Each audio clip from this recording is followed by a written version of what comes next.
자, 요거는 십몇 년 전이야. 2006년 고1 9월 학평에 나왔던 지문입니다. 그렇게 오래되고 1학년 지문으로 나왔다는 것은 이 지문은 완전 기본 개념을 알려준다라고 생각을 하시면 돼요. 잠깐만. 이거 문제가 하나 더 딸려 있는 거지? 자, 지문을 한번 읽어볼게요. 지문 해설 강의인데, 일단 1문단을 보면 무슨 이야기를 하고 있는지를 확인을 해야 되는데, 딱 봐도 이 단어가 제일 중요한 단어 같기는 하죠. 읽어볼게요. 경제는 생산과 소비가 균형을 이룰 때 발전되는데, 절약만 하고 쓸 줄 모르면은 나라에 돈이 안 돌죠. 그 나라 발전이 안 된다는 거예요. 소비를 아예 안 해버리면. 그래서 돈을 버는 것도 당연히 중요한데 적절하게 쓸 곳에는 써야 된다. 뭐 그래야 좋다. 라는 이야기를 하고 있네요. 자, 그래서 소비 없이 생산만 지속되면은 그게 물건이 계속 쌓일 거 아니야. 그게 안 팔리고 그럼 기업들은 다 망하겠죠. 그럼 경기는 어떻게 돼요? 침체되겠죠. 그래서 공황 상태, 경제 공황 상태로 뭐 텅텅 비어 있는 그런 상태로 이어질 수 있다고 해요. 소비는 유효 수요, 뭐 유효한 수요, 유효가 무슨 말인지 알죠?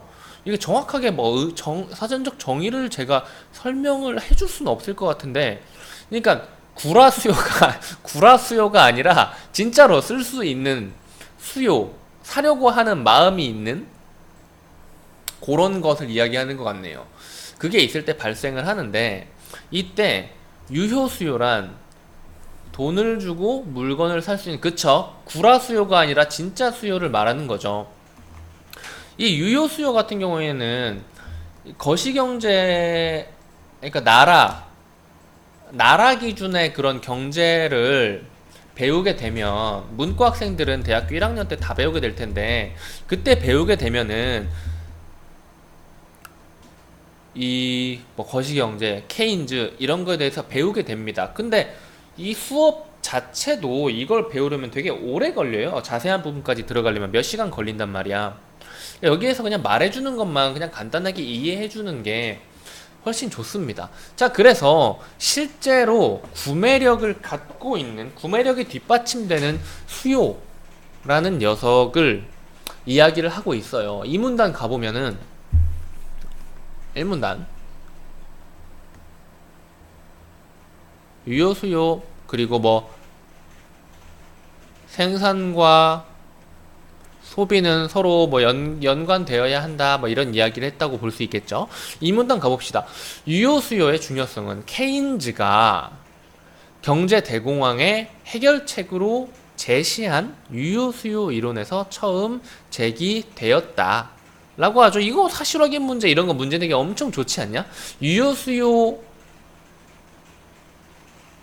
중요성은 경제 대공황 전에 제기되었다라고 이야기하면 틀린 말이 되는 거겠죠. 자, 아무튼 당시 현실을 무시하고 학문적 세계에만 빠져있던 고전파, 그러니까 고전파와 이 케인즈주의 사람들이 충돌하고 계속 여기가 우위 저기가 우위 이런 식으로 서로 반박하는 내용, 이론적 내용들이 엄청 오래 지속이 돼요. 이 과정을 그냥 큰 그림으로 배우는 데만 1시간이 걸립니다. 그것을 싹 다 빼고 그냥 지문에서 말하는 내용만 받아들이세요. 문제 자체는 별로 어렵지 않을 겁니다. 자, 그래서 이 고전파 경제학자들은 실업이나 공황은 일시적 현상에 지나지 않으며 시장경제는 자동 조절 작용, 이걸 다른 말로 뭐라고 하죠? 그건 알아야 됩니다. 이걸 뭐라고 하죠? 아담 스미스의 보이지 않는 손인 겁니다. 이 말은 알죠? 여기서 나온 거예요. 이 고전파 경제학자들의 이야기. 고전파 경제학의 대부가 아담 스미스입니다. 자, 아무튼 그래서 경기가 자동적으로 회복될 거다라고 하는데, 그들은 공급은 스스로 수요를 창출한다 라는 세이의 법칙에 입각한, 이 세이의 법칙이라는 것도 사실 국어 지문으로 나오면 한 지문 전체로 나올 만한 녀석이에요. 우리 있지 않나? 이 책에? 없나? 아무튼 간에 간단하게 말하면은 공급으로 사람들을 고용하고 물건을 만들고 임금을 주고 그럴 거 아니에요. 그러면은 그 임금 받은 사람들이 뭐 해요? 돈을 쓰죠. 그래서 수요를 창출하게 된다. 이런 식으로 생각해 주시면 될 것 같아요. 간단하게. 그래서 이 사람들은 생산된 상품이 판매되지 않아서 A하고 그로 인해 B하는 사태는 이런상 벌어질 수 없다고 확신했다라고 이야기를 하죠. 하지만 이건 좀 더 읽어봐야 나오겠죠? 하지만 고전파 경제학자들의 예측은 빗나갔고 그들은 공황을 해결할 아무런 대책도 세우지 못했다 그래요.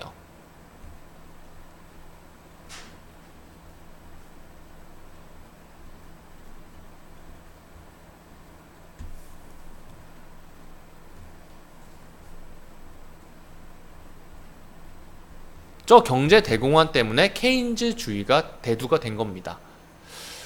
자, 그래서 이 아담 스미스가 나왔네요. 그러니까 완전한 자유경쟁 그리고 자유방임주의, 시장이 그냥 돌아가게, 알아서 돌아가게, 정부는 개입하지 마라, 시장이 알아서 돌아가는 상태가 제일 좋은 거다라고 이야기하는 것이 개 망해버린 거예요. 대공황으로 인해서 다 뚫려버린 거예요. 그래서 이 사람들이 다 뚫려버려가지고 케인즈가 이 사람들을 부정하고 유효수요 이론이라는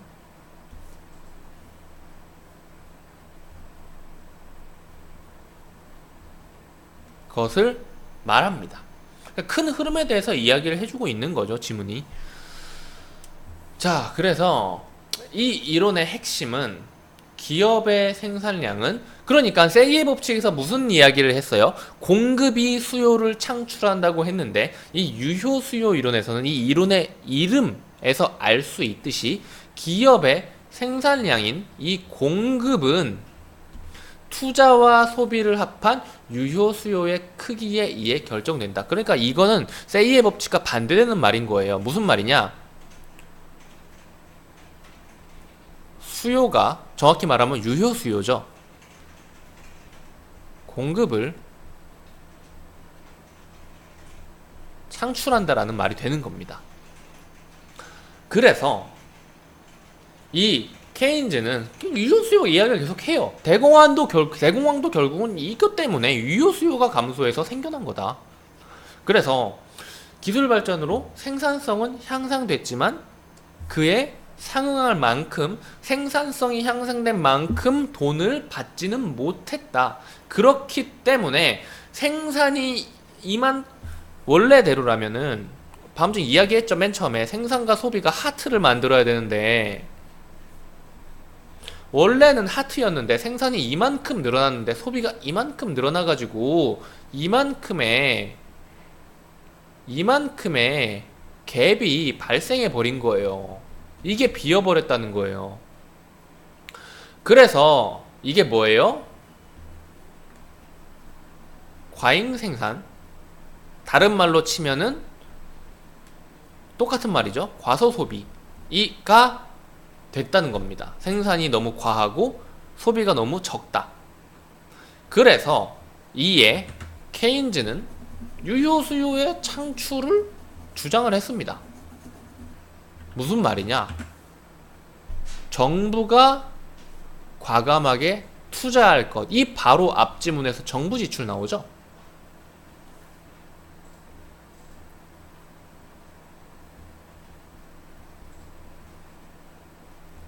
그리고 은행 예금이 기업의 투자 자금으로 쉽게 전환될 수 있도록 이자율을 낮출 것을 요구했다. 뭐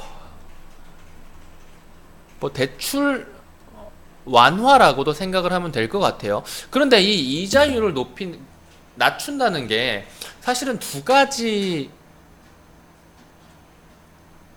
효과가 있기는 한데, 일반적으로 이자율을 낮춰버린다는 것은 대출 이자와 예금 이자를 둘 다 낮춰버린다는 거거든요.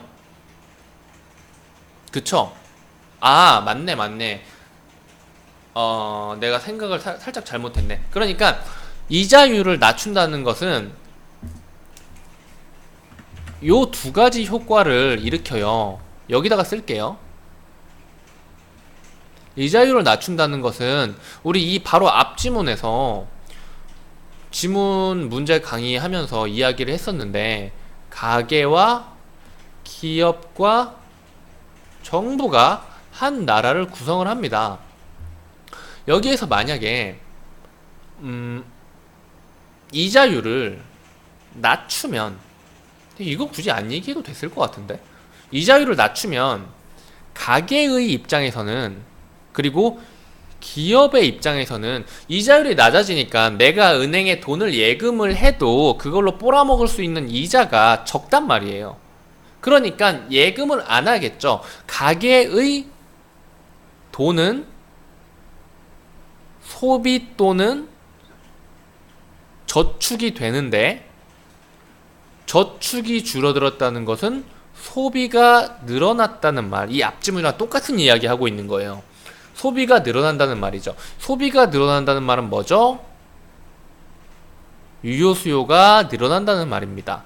이자율을 낮춤으로써 기업은 대출을 많이 받을 수 있게 되겠죠. 이것을 어디에, 대출받은 돈을 어디에 쓸 수 있을까요? 생산을 늘리고요. 이 생산을 늘리기 위해서 근로자를 고용해야 되겠죠. 근로자 임금이 늘어나는데, 근로자 임금이 늘어난다는 것은 뭐예요?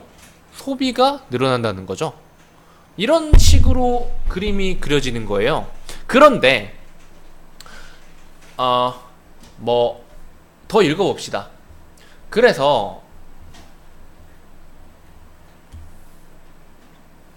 신규 투자를 활성화시키면 이런 식으로 근로자 고용도 늘어날 테니까 실업자도 구제가 될 것이고, 유효 수요가 창출돼서 가계 소비가 자연스럽게 증가할 것이고, 그렇게 되면은 이 소비한 것이 어디로 가겠어요? 기업의 물건을 사는 데로 가겠죠? 그럼 기업으로 돈이 또 들어가겠네? 그러면 이 기업은 다시 물건을 만들어서 팔아먹을 수 있겠죠? 그런 식으로 생산활동이 이렇게 돌아가면서 촉진이 되면 경기가 회복될 것이라고 생각을 했어요. 이 그림, 이 방금 전에 지운 이 필기는 앞지문에서 똑같이 한 거예요. 다만 케인즈는 일시적인 것으로는 경기 회복을 보장할 수가 없고, 경기를 지속적으로 활성화시키기 위해서는 끊임없이 유효 수요를 창출해야 한다고 생각했다. 이걸 하려면 어떻게 해야 되겠어요? 이걸 하려면 돈이 계속 돌아야겠죠? 그쵸? 돈이 계속 돌아야 돼요. 그러려면은 아까 우리 필기한 것에서 핵심적인 게 있었어요. 돈이 계속 돌려면은 뭐가 전제돼야 되지? 전제돼야 될 건 많죠. 하지만 가장 중요한 것은 가계의 소비입니다. 이 사람들이 다시 써야 기업으로 돈이 돌아가서 또 새 출발을 할 수 있게 되는 거예요. 이 사이클에. 그래서 절약의 역설이라는 것을 강조했는데, 일반적으로 절약하고 저축하는 것은 좋은 것이라고 생각이 되는데, 이 경제가 안 좋은 상황에서 저축을 늘려버리면 소비가 줄어드는데, 이것은 어떻게 돼요? 유효 수요가 줄어드는 게 되는 겁니다. 그래서 기업으로 들어가는 돈도 역시도 줄어들고요. 기업의 생산, 노동자, 임금, 고용 전부 다 낮아지게 되는 거죠. 그래서 일반적으로 좋다고 생각되는 이 저축이 경제 대공황이라는 것에서는 오히려 더 상황을 악화시켜 버릴 수가 있다라는 거예요. 그래서 너무 저축하면 안 되고, 쓸 곳에는 써야 한다라는 이야기를 하고 있는데 이것이 바로 1문단에서 이야기한 요 내용입니다. 오케이? 자, 이런 이야기예요. 이 지문은 앞 지문 강의도 만약에 안 봤으면은 신청해서 보는 것이 좋을 거라고 생각이 드네요. 여기까지 할게요.